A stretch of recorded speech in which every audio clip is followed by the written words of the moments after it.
नमस्कार दोस्तों, स्वागत करती हूँ आपका। पश्चिम बंगाल का छोटा सा शहर। शाम के 7 बजने वाले हैं। अभिजीत अपने ऑफिस से घर लौट आया है और दरवाजे पर खड़े होकर घंटी बजाता है। उसकी पत्नी पौलमी के दरवाज़ा खोलते ही वह अंदर आ जाता है। पौलमी दरवाज़ा बंद करते करते बोल उठती है, लगता है तुम्हारा बूढ़ा बाप इस बार की ठंड नहीं सह पाएगा। क्यों, क्या हुआ? तबीयत ज़्यादा बिगड़ गई है क्या? अभिजीत ने अपनी पत्नी से जानना चाहा। पत्नी, आज सुबह से खास रहा है। रामू के हाथ खाना भिजवाया था, ना कुछ खा रहा है ना पी रहा है, तो कब तक टिकेगा? तुमने जाकर देखा? अभिजीत थोड़ा चिंतित नजर आने लगा।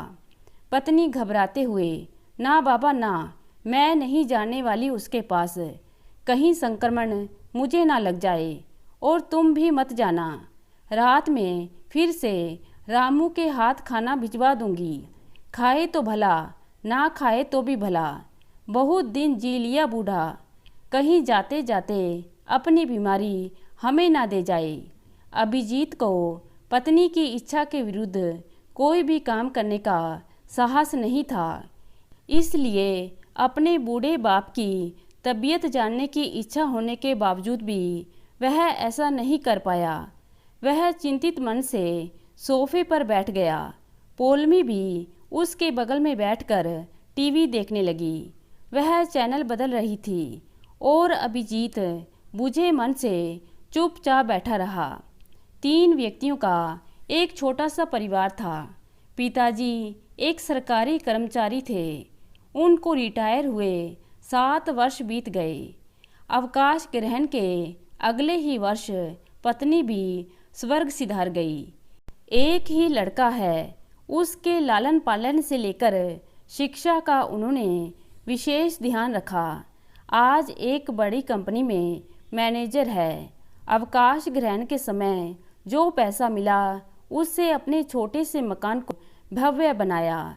बाहर एक गैरेज भी बनवा डाला ताकि भविष्य में कभी गाड़ी खरीदी जाए तो रखने में असुविधा ना हो।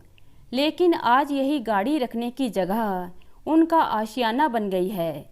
बेटे और बहू ने गाड़ी की जगह उन्हीं को उसमें रहने का प्रबंध कर डाला। बुढ़ापे ने कमजोरी को और कमजोरी ने शरीर को बीमारियों का घर बना डाला। आज वो रात दिन उसी गैरेज में गुजारते हैं। बहू समय समय पर नाश्ता खाना भिजवा देती है। दवाइयों की भी व्यवस्था हो ही जाती है। बदले में उनको अपनी पेंशन का एक रुपया बहू के हाथों में सौंप देना पड़ता है। टीवी देखते देखते अचानक अभिजीत ने पौलमी से टीवी का साउंड बंद करने को कहा। क्यों, क्या हुआ? क्या सोचने लगे? पौलमी ने पूछा। सोच रहा हूँ एक बार पिताजी को देखाऊं। जाने क्यों मन घबरा रहा है।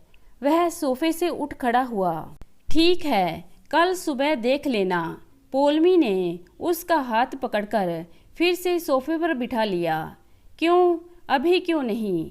वह घबराया हुआ लग रहा था। पौलमी, अरे कहीं मर मुरा गया होगा तो ना रात में खाना पीना हो पाएगा और ना ही सोना। सब छोड़कर शुरू करना पड़ेगा अंतिम संस्कार की तैयारी। हाँ, अब समय देखकर तो किसी को मौत आती नहीं। रात हो या दिन, गर्मी हो या ठंड, जो हमारे संस्कार हैं वो तो करने ही होंगे। अभिजीत ने कहा। जब सारी दुनिया तेजी से आधुनिक हो रही है तो ये संस्कार क्यों पुराने ही निभाने होते हैं, मुझे समझ में नहीं आता। अब कोई मर जाए तो अपना सारा काम धंधा छोड़कर पंडित बुलाओ, कफन खरीदो, धूप बत्ती जलाओ, शमशान पहुंचाओ, मुखाग्नि दो, जलाओ, नहाओ, 10-12 दिनों तक पड़े रहो, श्राद्ध करो। ये क्या मुसीबत है?